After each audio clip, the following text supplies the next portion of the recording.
नमस्कार, मैं हूं प्रवीण। इंडिया टाइम 24 न्यूज के खास कार्यक्रम जनता मांगे जवाब में आपका बहुत बहुत स्वागत है। हमारा आज का ये विश्लेषण आपके बच्चों की जिंदगी और उनकी सुरक्षा से जुड़ा है। अगर आपके बच्चे वैन से स्कूल जाते हैं तो ये खबर सिर्फ और सिर्फ आपके लिए है। आज सुबह रामफल चौक के पास एक स्कूल वैन का जबरदस्त एक्सीडेंट हुआ। बच्चों को ले जा रही स्कूल की वैन जूस के काउंटर से टकरा गई। इस हादसे में जूस वाले को चोटें आई हैं। तस्वीरों में आप साफ साफ देख सकते हैं कि इस हादसे के बाद वैन की क्या हालत हुई है। हालांकि इस पूरे हादसे में बच्चों को कोई शारीरिक चोट तो नहीं आई, लेकिन यहां जो चोट लगी है यहां या फिर उनके अंदर जो डर पैदा हुआ है उसका जिम्मेदार कौन है, जनता जवाब मांग रही है। सूत्रों से मिली जानकारी के मुताबिक इस वैन के अंदर पैरामाउंट स्कूल के बच्चे थे। हालांकि इस पूरे मामले में स्कूल की कोई गलती नहीं है, क्योंकि वैन प्राइवेट थी और आजकल होता यह है कि दिल्ली में प्राइवेट वैन चल रही हैं जो कि बच्चों को घर से स्कूल तक छोड़ती हैं और स्कूल से घर तक छोड़ती हैं। स्कूल से इन वैन वालों का कोई लेना देना नहीं होता है। प्रत्यक्षदर्शियों के मुताबिक जूस के काउंटर से टकराने से पहले ये वैन एक दूसरी गाड़ी से भी टकराई थी। नमस्कार, मेरा नाम दिनेश गुप्ता, मैं सेक्टर 6 का रेजिडेंट हूँ। आज सुबह सेक्टर 6 और 10 की रेड लाइट जो है रोड नंबर 224 पे एक एक्सीडेंट हुआ है, जिसमें एक प्राइवेट इको वैन स्कूल के बच्चों को ले जा रही थी और एक वो फ्रूट वाले से जाके टकराई रेड लाइट पे। इसमें फ्रूट गाड़ी वाले को, जो साइकिल रिक्शा वाला था, उसको तो थोड़ी चोटें आई थी और बच्चे जो थे उनको चोटें नहीं आई थी, विजुअल दिख नहीं रहा था, बट बच्चे सहमे हुए थे और ट्रॉमाटाइज थे। इस एक्सीडेंट से हमें एक चीज़ देखने को मिलती है कि कितनी वर्नेबिलिटी है या सिस्टम में, और कि हम अपने बच्चों को एक सेफ़ एनवायरनमेंट नहीं दे पाते हैं ट्रांसपोर्ट के लिए, स्कूल के लिए। एक टाइम ऐसा भी था कि जब कुछ ऐसी चीज़ होती थी तो सरकार स्ट्रिक्ट एक्शन लेती थी। शीला दीक्षित जी की सरकार के टाइम पे स्ट्रिक्ट एक्शन लिए गए थे। कुछ मापदंड बनाए गए थे कि जो ये स्कूल वैन्स होंगी जो इन बच्चों को लेके जाएंगी, उनमें मार्किंग होएगी, येलो पट्टियों में लिखा होगा, ऊपर उनमें लाइटें लगी होंगी।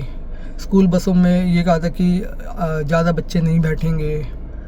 ये सब चीज़ की जाती थी। अब लगता है कि दोबारा से एक स्ट्रिक्ट एक्शन की ज़रूरत है सरकार की तरफ से, सबकी तरफ से, कि स्कूल वैन्स इसमें बच्चे जाएं तो सेफ़ जाएं और सब कुछ एक फॉर्मली उससे बना हो, इसको इशू ना हो आगे।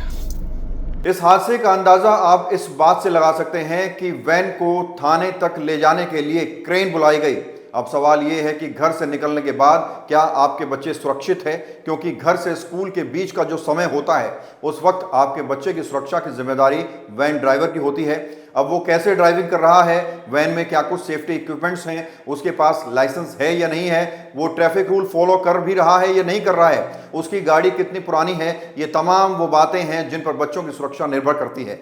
हालांकि हम ये साफ कर देना चाहते हैं कि बहुत सारे ऐसे वैन ड्राइवर हैं जो बच्चों को पूरी जिम्मेदारी के साथ स्कूल तक ड्रॉप करते हैं। बहुत सारी ऐसी कैब कंपनियां हैं जो पूरी रिस्पॉन्सिबिलिटी के साथ बच्चों को पिकअप एंड ड्रॉप की सुविधाएं देती हैं, लेकिन कुछ कैब ड्राइवर ऐसे भी हैं जो एक समय में 2 या 3 स्कूल के बच्चों को सर्विसेज देते हैं, जिसकी वजह से वो थोड़ा जल्दबाजी में रैश ड्राइविंग करते हैं और बच्चों की जिंदगी खतरे में डालते हैं।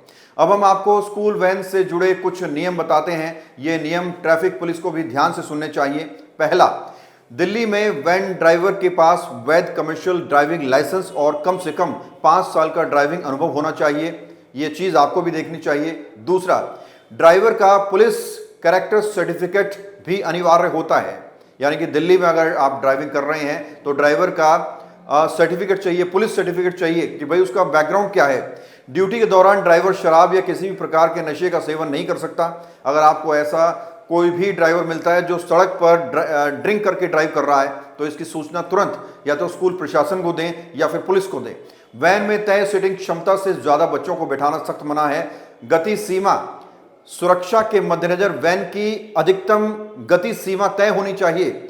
अब ये रोड के ऊपर डिपेंड करता है कि रोड कैसी है। भाई खुली रोड है तो 40-50 किलोमीटर प्रति घंटा की रफ्तार हो सकती है। अगर संकरी रोड है 30 किलोमीटर या 20 किलोमीटर प्रति घंटा रफ्तार की गति सीमा हो सकती है।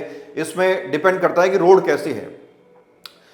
इमरजेंसी सुविधाएं भी होनी चाहिए। गाड़ी में एक चालू हालत में फर्स्ट एड किट होनी चाहिए। भाई अगर बच्चे को कभी बीच में चोट लग जाती है या बच्चा घायल हो जाता है तो ड्राइवर के पास गाड़ी के अंदर फर्स्ट एड होनी चाहिए, ताकि समय रहते बच्चों की ड्रेसिंग की जा सके, पट्टी की जा सके। और इसके साथ ही जीपीएस गाड़ी में होना चाहिए, वाहन में जीपीएस और स्कूल का नाम, हेल्पलाइन नंबर, ये तमाम चीज़ें हैं जो डिस्प्ले होनी चाहिए। वैन का रंग और कमर्शियल नंबर प्लेट नियमों के अनुसार होना चाहिए और इसके साथ ही खिड़कियों पर ग्रिल होनी चाहिए और शीशे पर कोई काली फिल्म या पर्दे नहीं होने चाहिए। इस तरह के जो नियम हैं वो फॉलो होने चाहिए और आपकी ये जिम्मेदारी बनती है कि अपने बच्चों की सुरक्षा के लिए तमाम चीज़ें आप देखें। हालांकि हम ये साफ कर देना चाहते हैं कि हम किसी भी ड्राइवर की छवि खराब करना नहीं चाहते हैं, किसी भी कैब कंपनी का नुकसान नहीं करना चाहते हैं। हम सिर्फ जो जनहित में रूल हैं, नियम हैं, उनके बारे में आपको बता रहे हैं। आजकल हो ये रहा है कि दिल्ली की सड़कों पर प्राइवेट वैन चल रही हैं। अब प्राइवेट कैब ड्राइवर जो होते हैं उनका संपर्क स्कूल से नहीं होता है, यानी कि स्कूल वाले और प्राइवेट वैन वाले आपस में एक दूसरे कॉन्टैक्ट में नहीं होते हैं। वो प्राइवेट कैब ड्राइवर आपसे कांटेक्ट करेगा, आपके बच्चों को घर से स्कूल के गेट पर छोड़ देगा और स्कूल के गेट से घर तक ले आएगा, बस उसका इतना काम होता है। लेकिन इस बीच आपके बच्चों की जिम्मेदारी कैब ड्राइवर के हाथ में होती है और इन सब चीज़ों का ध्यान रखना बहुत ज़रूरी है। हमने शुरुआत में बताया कि आज जो एक्सीडेंट हुआ है इसमें बच्चा शारीरिक रूप से तो घायल नहीं हुए, लेकिन उनके दिमाग में जो चोट लगी है या फिर उनके दिल में जो डर बैठा है उससे उभरना थोड़ा मुश्किल हो जाएगा। लेकिन हम यही सलाह देते हैं, आप बिल्कुल सतर्क रहिए, अलर्ट रहिए और बच्चों की हिफाजत करते रहिए। बहरहाल खबर में इतना ही। देश और दुनिया की बाकी खबरों के लिए आप बने रहिए हमारे साथ और देखते रहिए इंडिया टाइम 24। खबरों से खबरदार रहने के लिए चैनल को सब्सक्राइब करें और प्रेस करें बेल आइकन। भगत चंद्रा हॉस्पिटल विश्व की सभी आधुनिक और बुनियादी सुविधाओं से परिपूर्ण एक world class multi speciality hospital, Mahavir enclave Palam डावडी रोड पर स्थित साउथ वेस्ट दिल्ली का एकमात्र मल्टी स्पेशलिटी हॉस्पिटल, जहां 24 घंटे आपकी सेवा में उपलब्ध हैं वेल क्वालिफाइड डॉक्टर्स और हेल्पिंग स्टाफ। डॉक्टर CM भगत द्वारा स्थापित भगत चंद्रा हॉस्पिटल आपकी सेहत का ख्याल रखना ही इसकी प्राथमिकता है, वो भी अफोर्डेबल रेट्स में।